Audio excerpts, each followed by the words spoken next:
Hey footy fans, let's take a quick look back at round 5. The Lions beating the Demons by 22 points. I thought it was great work by Brizzy. I loved how they moved the ball forward, and I loved how they had a solid structure, especially defensively.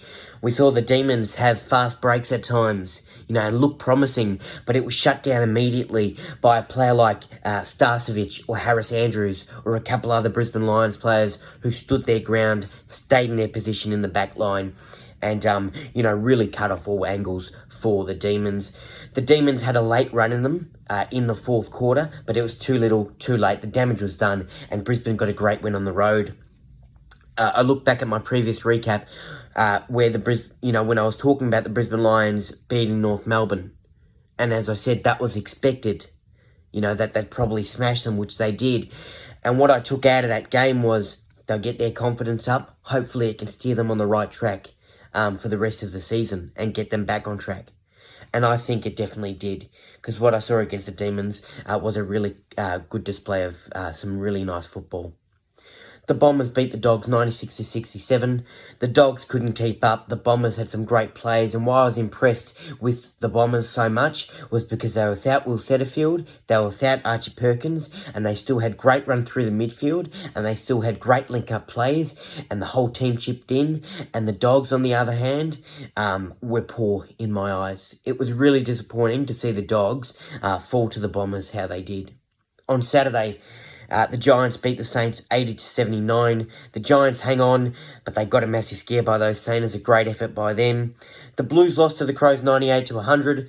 The Crows, a great win to get them going for this season, especially on the road. The Blues, on the other hand, disappointing they lost in a thriller, their first time facing defeat this season. The Crows, as I mentioned, great effort, great win. Sam Walsh for the Blues. Great to see him back playing some great football. He was everywhere, ball magnet at times, and he was absolutely great in his return. The Suns beat the Hawks. That was expected in my eyes. They looked really good going forward, and they have looked really good going forward throughout this whole season. Their midfield's so strong, and I think to see players like Matt Rowell and Tuke Miller, Noah Anderson, really be that dominant trifecta on a consistent basis for the Suns, it's really great to see, and it's a massive danger to the rest of the competition, that's for sure. Port Adelaide beat the Dockers 66-63, a back-and-forth contest, a close game of football. Charlie Dixon, Jason Horne-Francis with two massive goals late in the game, getting their team over the line. The Sunday games, the Cats smashed the Roos 139-64. Look, the Cats were all over the Roos, and it was expected. I expected them to beat the Roos, and I expected them to beat well. You look at the recent times these two teams have met, and it's been the Cats by 60-plus points. Well, now it's the Cats by 70-plus points. It was always going to be tough, to even put up a decent fight against the Cats, especially when they're on their home soil at the Cattery. I think the main challenge for the Cats, I know they've been undefeated for this season so far, but I think the main challenge for them, and where they can really prove themselves, to me, in my eyes, I think the main contest is in the upcoming round against the Lions. When they go to the Gabba, when they have a contested game of football, really hard contested game of football, I'm expecting that. They're tough to beat at the Gabba, the Lions, and let's see what the Cats can manufacture. It's going to be a great game of football. Definitely sparks my interest for the upcoming round. To end the round, we had the Eagles beating the Tigers 109-70. I tipped the Eagles, and why did I tip them? Well, I was impressed that they put up 3 decent quarters of football against the Swans in the previous round, and in that fourth quarter, obviously, the Swans wrapped things up. But I looked at the Richmond side, and I said, well, who do they have? They lost to Ranto due to injury, unfortunately. They're without a few stars still, like Lynch, like Bolger, and a couple others. They had the return of Liam Baker. They've got Lafau there, they've got Dusty there, they've got Shai Bolton there. But I don't really see who else is going to contribute on a heavy basis. And that's why I tipped the Eagles, especially on home soil. And it was a great win by West Coast. And to see them, put up 100-plus points in this game, really impressive. So well done to the Eagles. Folks, it's time for Isaac's GMP of the round, my goal, mark, and player. Let's get into it. My goal of the round, not many to choose from, and not many which really caught my eye and which were really exciting, but I've gone with Tom Green from the Giants. A nice little check side kick, a good goal, a great read on the ball. Tom Green, it was great to see him find that football and get that goal and find the space, most importantly. And it was a great structural play from the Giants, well thought through and well executed. And it was just a very nice goal by the Giants as a team, well put together. My mark for the round, Nick Vlostone. Wow, what a grab. Huge launch on top of young Jack Williams. Definitely a mark of the year contender and definitely in my top three probably for the season so far. Eyes on the football, solid mark. Just to see him elevate that high and get a really good flight, that was just sensational and I absolutely loved it. Well done, Nick Vlostone. My player of the round, I know the Saints lost to the Giants, but Bradley Hill is my player of the round. 1 goal, 33 disposals, 3 tackles, 3 clearances, 7 inside 50, 13 marks, 805 metres gained, 10 score involvements. He's a speed machine. To see him run that quick with the ball in hand, to see him have that consistent run through the middle of the ground to provide for his teammates and also to assist his teammates when they have the ball in hand. He's always on the run presenting himself. I absolutely love that from Brad Hill. And I know he had a couple turnovers here and there in this game, but it's a hot footy at times, folks. And most times he does the best to keep up with it and, really be that rock for his team.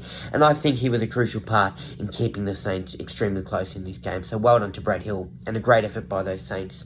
Speaking of the Saints, they open up round 6 on Thursday night when they take on the Western Bulldogs. I've got the Saints by 13 points. And I just quickly wanted to mention the Bulldogs situation. If they lose this game, I think Luke Beveridge should be out of the door first thing Monday morning. And to see, and why I'm concerned about the Bulldogs, they've got a talented list, we all know that. Why I'm concerned about the Bulldogs, Bailey Dale, was a medical sub in round 5. And prior to that, we've seen Caleb Daniel be omitted for games. We've seen Jack McRae be the medical sub at times. Are you kidding me? Luke Beveridge. And it's not only Luke Beveridge. I think there's a disconnect between Luke Beveridge, head coach, and the list management. Because how are players, and this might sound a bit harsh, but it's how I see it, how are players like Oscar Baker and like Bramble and a couple others getting game time and getting the start over players like McRae, over players like Caleb Daniel, over players like Bailey Dale? Daniel, Dale and McRae, they're some of the best providers and the best kicks for the Western Bulldogs in this game of footy. We've seen that in their careers. And if I'm those 3 players and my coach isn't playing me and there's a disconnect there, I'm out the door. Because I tell you what, a lot of other clubs would want you and utilise you to the best of your advantage. And it is really disappointing to see such a talented list of players who won that premiership in 2016. The likes of Bontempelli, the likes of Liberatore, they're all there. And they've still got it because we've seen them rack up the stats. But the coaching and the structured coaching and, having Aaron Norton in drips and drabs, whether he's forward or down back, I just don't get that. He's better as a backman. I think Luke Beveridge really needs to get a grip on his coaching. And it's been time and time again, it's been very concerning, the coaching and the Western Bulldogs together. It's not working, that's for sure. And I've heard in these press conferences and interviews with Luke Beveridge in the last couple of weeks, talking about rebuild. That's been the R word. Maybe the R word needs to be resign. And maybe that'll benefit this team and benefit this club. Because it's really frustrating to see such a talented list out there and a couple talented players missing games and being benched and being that medical sub and not being utilised to the best of their ability. Really head-scratching stuff there for the Western Bulldogs in the AFL. Folks, enjoy the upcoming round of football. There's a couple interesting games. Hope you love it as much as I do. As always, gotta love footy. If you like that recap, make sure to give it a thumbs up, comment down below your thoughts on the previous round, and if you haven't already, subscribe to my YouTube channel. And for more of my content, make sure to follow my Facebook page and also my Instagram page. Plenty of more sports updates on there. Thank you.